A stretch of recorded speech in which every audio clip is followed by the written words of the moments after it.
Shalom, salam sejahtera dalam Tuhan Yesus Kristus.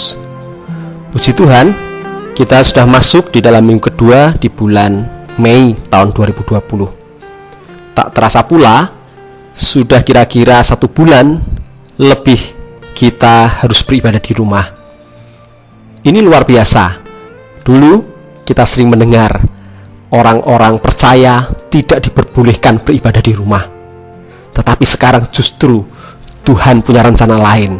Setiap rumah orang percaya, pemerintah menghimbau untuk beribadah di rumah. Jadi setiap rumah kita ada pujian, ada firman yang diperdengarkan, ada persekutuan orang percaya di situ, ada gereja Tuhan setiap rumah orang percaya. Saya yakin rencana Tuhan yang terbaik dalam segala situasi yang kita hadapi. Firman Tuhan pada sore ini berjudul bertumbuh di dalam keselamatan, dari 1 Petrus 2 ayat 1-2. Demikian firman Tuhan. Karena itu, buanglah segala kejahatan, segala tipu muslihat dan segala macam kemunafikan, kedengkian dan fitnah. Dan jadilah sama seperti bayi yang baru lahir, yang selalu ingin akan air susu yang murni dan yang rohani, supaya olehnya kamu bertumbuh dan beroleh keselamatan. Di seri 1 dan seri 2 khotbah dari surat 1 Petrus yang sudah kita dengar beberapa minggu yang lalu, kita telah mengerti bahwa kita telah dilahirkan baru, sehingga juga memiliki pengharapan yang baru. Walaupun faktanya masih mengalami penderitaan, bahkan doa yang belum dijawab, namun di dalam iman kita mendapatkan kekuatan pemeliharaan Tuhan. Sekarang Petrus melanjutkannya dengan mengingatkan bahwa kita harus hidup sesuai dengan kelahiran baru tersebut, yaitu dengan membuang dosa-dosa dari kehidupan kita. Lihatlah dari bagian akhir ayat 2 berkata demikian, supaya olehnya kamu bertumbuh dan beroleh keselamatan. Nah, kalau kita baca seolah-olah saudara, ini mendorong kita membuang dosa agar motivasinya agar beroleh keselamatan. Sebetulnya tidak demikian, karena sebetulnya di teks aslinya tidak ada kata dan di situ. Jadi seharusnya diterjemahkan demikian, supaya olehnya kamu bertumbuh dalam keselamatan. Itu ya. Jadi bukan supaya olehnya kamu bertumbuh dan beroleh keselamatan, tidak, tetapi supaya olehnya kamu bertumbuh dalam keselamatan. Jadi saudara, kita yang telah ditebus oleh Yesus sudah memperoleh keselamatan melalui kematian dan kebangkitan Yesus. Seharusnya orang yang hidup dalam keselamatan tidak lagi mengenakan pakaian lama. Lihat ayat pertama, yakni segala dosa. Justru karena kita sudah diselamatkan, maka kita harus membuang segala dosa-dosa lama kita. Pakaian lama kita buang. Orang yang sudah lahir baru dan bahkan sudah mengalami pengudusan memang mungkin masih bisa melakukan banyak dosa, tetapi ia harus berjuang untuk terus-menerus membuang dosa-dosa itu. Kita haruslah meninggalkan dosa-dosa itu dengan suatu perasaan jijik dan dengan suatu keputusan untuk tidak melakukannya lagi. Kebenaran yang pertama dari tema bertumbuh di dalam keselamatan, yaitu yang pertama, kita harus membuang dosa. Sekali lagi, membuang dosa. Ayat 1 diawali dengan perintah buanglah, ya, buanglah. Karena itu buanglah segala kejahatan. Ini merupakan kata yang biasa digunakan untuk penanggalan pakaian. Jadi kalimat ini seperti sebuah kiasan yang menggambarkan seseorang menanggalkan pakaian yang lama, pakaian yang kotor, pakaian yang bau, penuh kutu. Kalau dipakai lagi merugikan dan memalukan. Itu dibuang dan diganti dengan pakaian yang baru. Lalu apa yang harus ditanggalkan atau dibuang? Kalimat berikutnya memuat 5 daftar dosa yang harus dibuang. Ada 1 kejahatan, 2 tipu muslihat, 3 kemunafikan, 4 kedengkian, dan 5 fitnah. Loh Pak, mengapa hanya 5? Dosa itu kan banyak. Mengapa Petrus hanya mendaftarkan 5? Nah saudara, seorang penafsir saya baca bernama William Barclay, ya, dia mengatakan bahwa 5 ini dipilih oleh Petrus sebagai contoh, dan tepat sebagai contoh karena apa? Mengingat konteks pasal yang satu sebelumnya, di mana Petrus sudah menjelaskan tentang persekutuan orang percaya, tentang kelahiran baru. 5 dosa ini yang seringkali merusak persekutuan orang percaya, seringkali merusak kasih persaudaraan yang baru saja dijelaskan di pasal yang sebelumnya. Jadi Petrus mengambil 5 dosa ini sebagai contoh nyata bagi mereka. Sekarang mari kita lihat kelima dosa itu di dalam penguraian berikut. Yang pertama, dosa yang pertama itu ada kejahatan, yang berarti segala macam kejahatan, keinginan menyakiti orang lain. Ya, kita tahu dosa ini, keinginan menyakiti orang lain. Ya, tentu harusnya itu sudah tidak kita pakai lagi, kita buang itu. Yang kedua ada tipu muslihat, yaitu tipu daya dusta. Saya pernah bertemu seorang yang dikuasai dusta. Katanya dulu dimulai dengan sering berdusta ketika terdesak, untuk menghindar, untuk membenarkan diri. Akhirnya lama-kelamaan menjadi mudah mengatakan dusta. Apapun yang ia katakan selalu mengandung kebohongan, seperti cerita yang dilebih-lebihkan, ketidakjujuran terhadap banyak hal, baik kepada teman, keluarga maupun pendeta sekalipun. Suatu saat ia sadar, lalu ia ingin lepas dari belenggu dusta itu.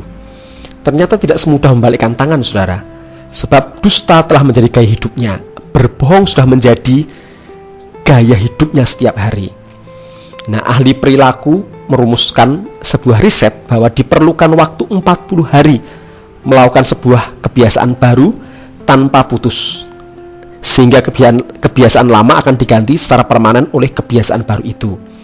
Contohnya begini: jika Anda selama ini biasa bangun jam 7 pagi, lalu suatu saat punya kemauan, aku mulai saat ini mau bangun jam 5 pagi, berdoa dulu, bisa melakukan ini dan itu. Nah, kata ahli perilaku tadi, cobalah terapi 40 hari. Bangunlah tiap hari jam 5 pagi, dibantu dengan bunyi alarm. Tepat jam 5 alarm berbunyi. Selama 40 hari tidak boleh putus. Kalau putus diulangi lagi dari awal, gitu ya.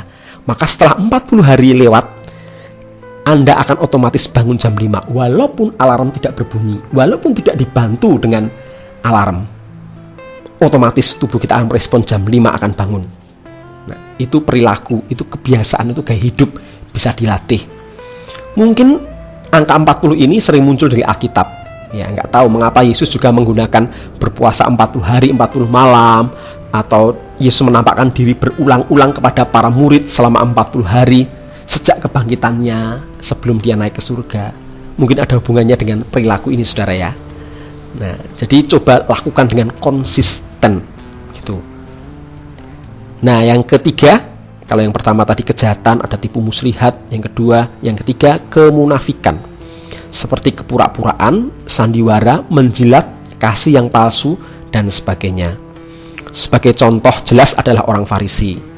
Dalam sebuah cerita dalam Injil Matius 22 ayat 15 sampai 18, Yesus menyebut mereka, "Hai orang-orang munafik." Kala itu mereka berusaha menjebak Yesus dengan sebuah pertanyaan, diawali dengan pujian. Ya, coba bayangkan ya, betapa munafiknya orang Farisi ini. Mereka mau menjebak Yesus, tetapi apa yang mereka katakan di awal? "Guru, kami tahu Engkau adalah seorang yang jujur dan dengan jujur mengajar jalan Allah, dan Engkau tidak takut kepada siapapun juga, sebab Engkau tidak mencari muka. Katakanlah kepada kami, Guru, apakah diperbolehkan membayar pajak kepada Kaisar atau tidak?" Nah, ini menjebak ini ya. Mau menjebak dengan pertanyaan yang sulit, tapi memuji-muji dulu. Nah, ini menjilat, menjebak, sandiwara. Tetapi Yesus mengetahui kejahatan hati mereka, lalu berkata demikian, "Mengapa kamu mencobai aku, hai orang-orang munafik?" Ayat yang ke-18. Lihatlah, mereka pura-pura memuji tetapi untuk menjerumuskan. Nah, kata orang munafik ini merupakan kata benda dari kata kerja hupokrenestai, yang berarti to answer, menjawab. Mula-mula artinya adalah seorang penjawab, lalu artinya berubah dalam penggunaannya di dalam bahasa Yunani menjadi seorang aktor, yaitu orang yang ambil bagian dalam tanya jawab di atas panggung. Akhirnya kata itu mempunyai arti seorang munafik, seperti seorang yang selalu bersandiwara dan menyembunyikan motivasi aslinya. Tak heran seorang aktor itu kelihatan dia senang dalam karakter yang sedang dia mainkan. Wah, bahagia misalkan tokoh yang dia mainkan, padahal hidupnya merana. Nah, itu kepura-puraan, itu munafik ya, karena sedang bersandiwara, sedang jadi aktor. Nah, jangan sampai dosa seperti ini masih ada dalam hidup saudara dan saya. Katakan ya di atas ya, tidak di atas tidak. Jangan munafik, jangan bersandiwara. Yang keempat ada kedengkian.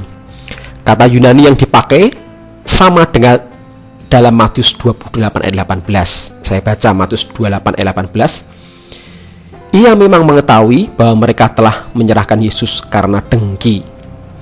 Kedengkian atau iri hati mewujudkan diri dalam ketidaksenangan melihat orang lain diberkati. Iri hati merupakan sesuatu yang bertentangan dengan kasih.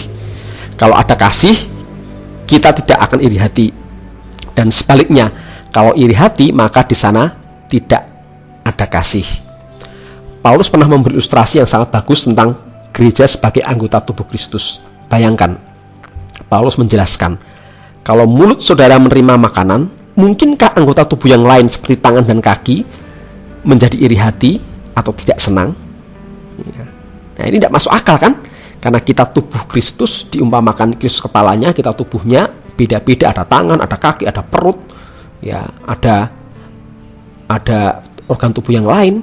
Tetapi aneh orang Kristen itu, ya, bisa juga terjadi ya, ketika seorang diberkati, yang lain iri. Wah, ini padahal tidak masuk akal ya. Ketika mulut makan, tidak mungkin tangan akan iri hati, karena satu kesatuan tubuh. Tetapi ini betul terjadi di gereja.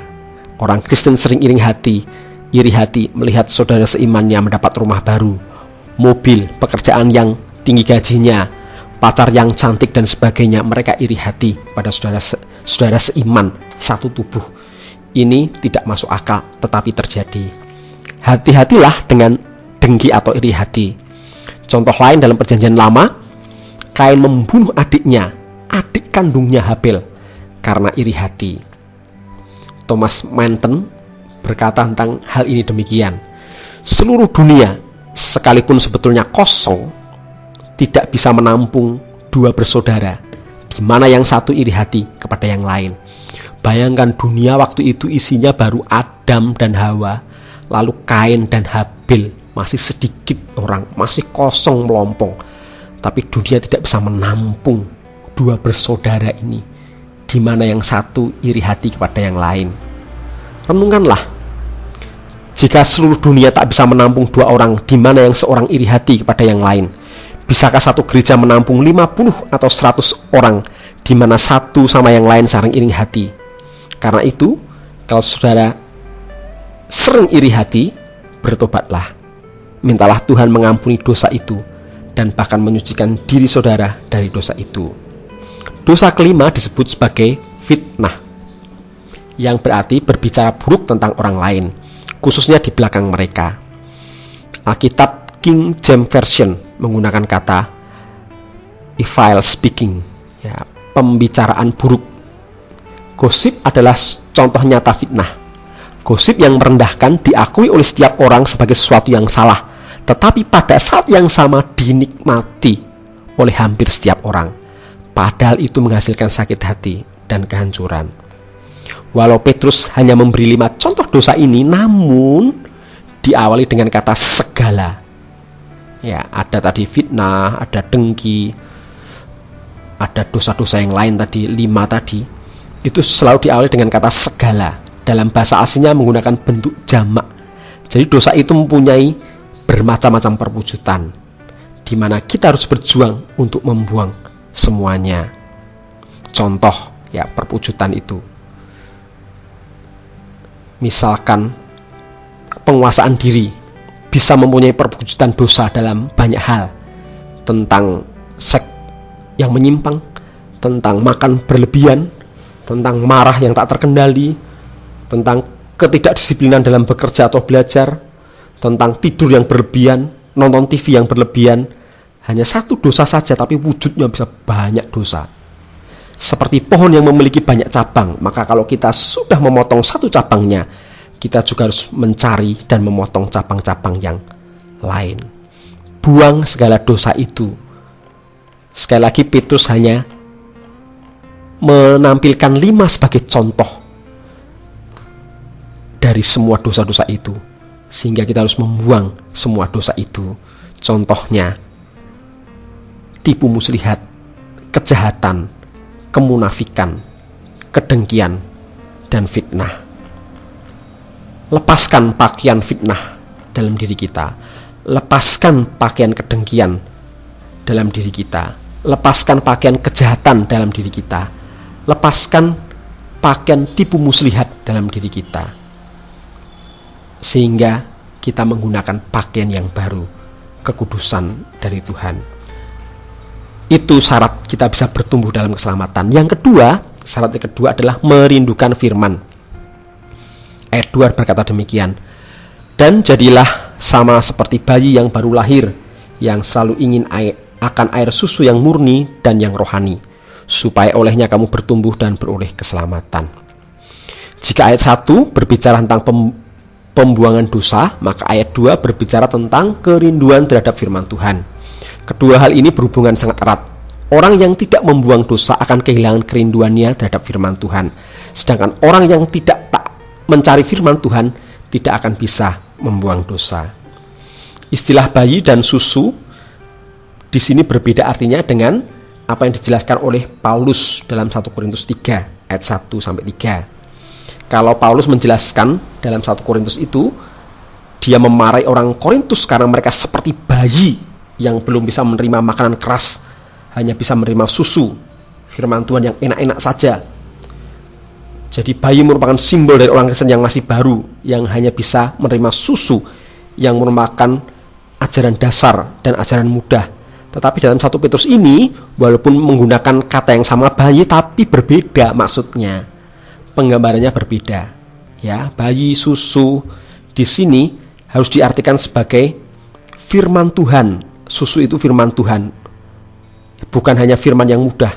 Lalu bayi itu diartikan tidak dikontraskan dengan orang yang dewasa rohani dan orang yang tidak dewasa rohani, tidak, tetapi dikontraskan dengan manusia dan kehidupan lama. Jadi bayi ini tulus, rindu, ingin, haus terus-menerus terhadap susu, yaitu firman Tuhan yang murni itu. Itu artinya, jadi ini positif. Ya, bayi bukan berarti anak kecil, bukan, tapi kerinduannya yang sedang dipakai oleh Petrus untuk menjelaskan. Ilmu kesehatan anak menganjurkan bahwa orang tua harus memberi ASI eksklusif selama setidaknya 6 bulan pertama pada usia bayi. Bayi saya, ya, istri saya memberikan ASI eksklusif, ya, dan seringkali 2 jam sekali 60 cc sekarang. Jadi terus meningkat itu terapinya, ya. Dan kadang-kadang belum sampai 2 jam sudah menangis berteriak-teriak untuk minum. Haus akan ASI terus. Haus terus ASI. Haus untuk minum susu. Nah, orang Kristen harus merindukan firman Tuhan sama seperti bayi ingin minum susu. Tetapi berbeda dengan bayi yang tidak pernah disuruh untuk menginginkan susu, maka banyak orang Kristen mempunyai sikap acuh tak acuh, bahkan tidak senang terhadap firman Tuhan. Ya, kalau bayi itu otomatis dia akan suka, tapi orang Kristen seringkali tidak suka, acuh tak acuh terhadap firman Tuhan. Jadi kerinduan ini harus ditumbuhkan. Supaya kerinduan ini bisa ditumbuhkan, maka ada keinginan-keinginan lain, harus ada keinginan-keinginan lain yang harus dimatikan atau dikengkang. Contohnya begini, anak saya belum makan siang, tetapi minta jajan, ya, atau makanan yang tidak sehat, junk food, ya. Nah, kalau dituruti, saudara, makanan jajan yang tidak bergizi, yang mengandung MSG, mengandung pengawet, ciki-ciki, dan sebagainya itu, kalau dituruti, dia makan jajan dulu, nanti dia tidak akan makan nasi, dia tidak akan makan yang seharusnya dia makan. Ya, itu dia. Jadi kalau kita mengenyangkan diri kita dengan hal duniawi dan dosa, maka kita tidak akan menginginkan firman Tuhan lagi. Sama seperti anak kecil, karena sudah sering jajan, dia akhirnya tidak suka makanan yang seharusnya dia makan yang penuh gizi. Tetapi kalau anak kecil itu teratur makan dengan makanan bergizi yang dimasakkan orang tuanya, dia sudah kenyang, dia tidak mau lagi jajan yang tidak sehat. Karena itu penyangkalan diri terhadap hal-hal ini harus dilakukan supaya kita mempunyai rasa lapar yang sehat terhadap firman Tuhan. Matius 5 ayat 6 berkata, "Berbahagialah orang yang lapar dan haus akan kebenaran, karena mereka akan dipuaskan." Jadi saudara, kalau kita ingin bertumbuh terus di dalam keselamatan, ya, hari-hari ini banyak yang tidak bertumbuh, ekonomi tidak bertumbuh, usaha tidak bertumbuh. Itu tidak dirasakan orang Indonesia saja, tapi orang seluruh dunia. Ya, usahanya tidak bertumbuh, sekolahnya juga tidak. Susah ini ya, sekolah. Aku mau masuk ke STAN, sekolah administrasi negara. Wah, tahun ini tutup. Ya, tidak dibuka karena ada pandemi ini. Waduh, harus tunda tahun depan. Ada yang bercita-cita seperti itu, harus dibatalkan. Ya, susah bertumbuh di zaman sekarang. Bertumbuh dalam pendapatan. Aduh, susah sekali sekarang. Semua orang mengeluh. Tetapi kita bisa bertumbuh di dalam keselamatan. Kita bisa bertumbuh di dalam Tuhan. Kita bisa bertumbuh dalam iman kita. Seperti nasihat Petrus. Yang pertama, kita harus menanggalkan dosa. Buang dosa. Buang kebiasaan dosa. Buang gaya hidup dalam dosa itu. Pakai gaya hidup yang baru. Gaya hidup kekudusan. Gaya hidup sesuai dengan posisi kita. Buanglah segala kejahatan. Buanglah segala tipu muslihat. Buanglah segala macam kemunafikan, buanglah segala kedengkian, buanglah segala fitnah. Yang kedua, rindukanlah firman Tuhan. Rindukan firman Tuhan seperti anak kecil, seperti bayi menginginkan ASI saja, tidak yang lain. Ketika kita sudah dikenyangkan dengan firman yang murni itu, maka kita tidak akan menginginkan hal fana yang merusak kita. Kita tidak menginginkan gosip lagi. Kita tidak menginginkan iri dan dengki lagi. Kita tidak menginginkan hal-hal yang tidak berguna lagi. Kenapa? Karena kita sudah dipuaskan dengan firman Tuhan. Kalau kita puas dengan firman Tuhan, kita tidak tergoda untuk membaca hoak dan meneruskannya pada orang lain. Karena kita sudah dipuaskan oleh firman Tuhan. Biarlah kita bertumbuh di dalam keselamatan kita. Buang dosa, rindukan firman Tuhan. Biarlah firman Tuhan ini menjadi berkat bagi kita. Amin. Mari kita berdoa. Tuhan, terima kasih kami sudah mendengar firman-Mu. Kami adalah orang-orang yang sudah dilahirkan baru oleh kematian-Mu di kayu salib dan kebangkitan-Mu dari kubur. Sehingga kami yang percaya adalah pribadi yang baru, yang penuh dengan pengharapan. Kami mau hidup seturut kehendak-Mu, menanggalkan manusia lama kami, fitnah, kejahatan, kedengkian, kebohongan, segala macam hal yang tidak berkenan kepadamu. Biarlah kami tinggalkan pakaian lama kami yang bau, kotor, penuh kutu itu Tuhan, dan kami mengenakan kasih-Mu. Kami mengenakan kekudusan, kami mengenakan perbuatan baik, sehingga kami bertumbuh dalam keselamatan kami. Terima kasih juga, ajar kami untuk menginginkan firman-Mu lebih daripada yang lain. Ketika kami puas dengan firman-Mu, kami tidak akan tertarik lagi akan makan makanan jahat di luar sana, akan berita-berita yang menakutkan, akan berita-berita yang menyesatkan, karena kami dipuaskan oleh firman-Mu. Biarlah firman ini menjadi kekuatan bagi kami dalam nama Yesus. kami berdoa.